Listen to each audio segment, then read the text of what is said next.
Final point is around identity. We know that for many of our mums, part of their identity is that of being mother, and this can become lost within the diagnosis during or after pregnancy.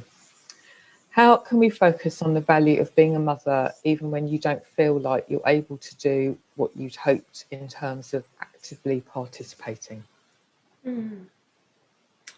I think that's really tough because as women, we are, I guess there's a really strong narrative on what it means to be a mum.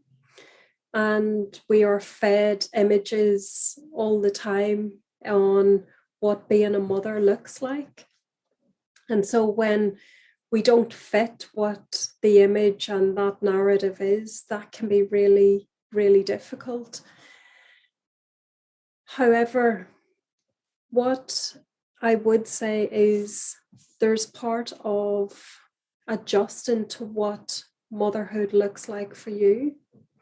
Because look, even though we might be fed all the similar messages, actually everybody's journey to motherhood is really different.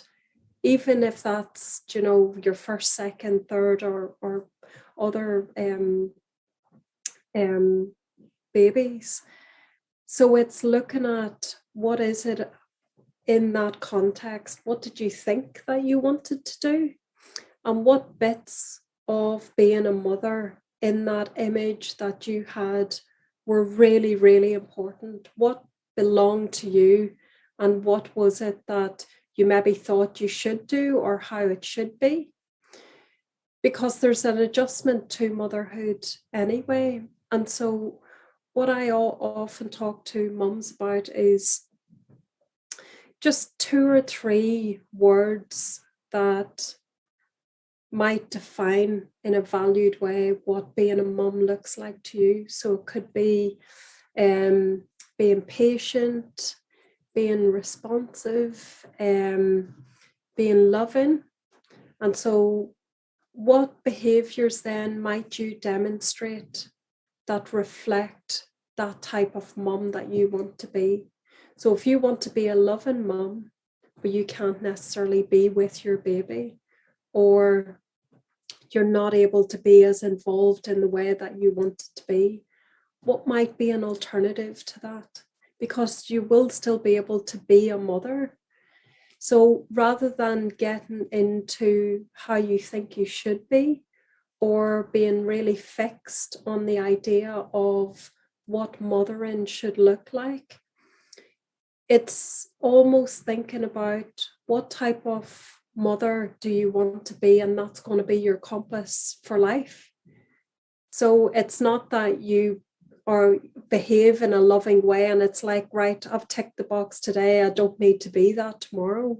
You carry on doing those things.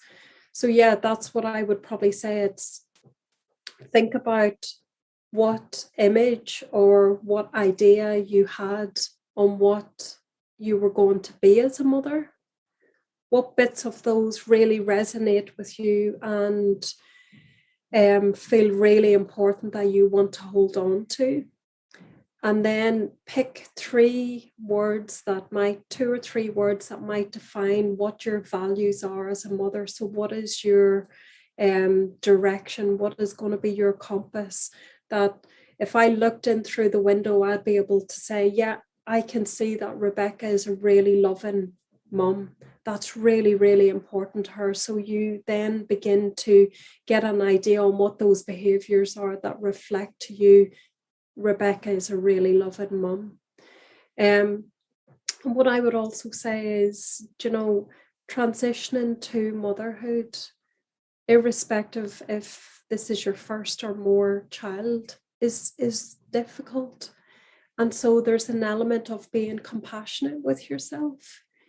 Nobody ever gets it right first time, second time, third time, in my case, multiple times. And I know this stuff.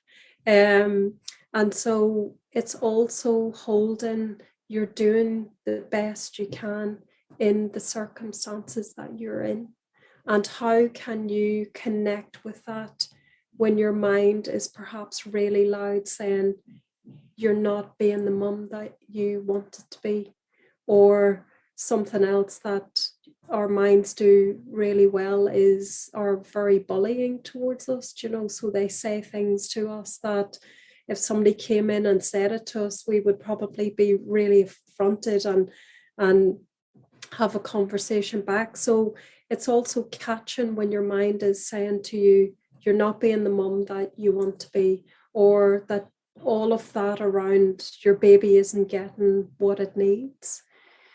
So it's holding when your mind is really loud like that and thinking about how can you come back to then being that loving mum or that patient mum that you really want to be and what's important to you. Thank you.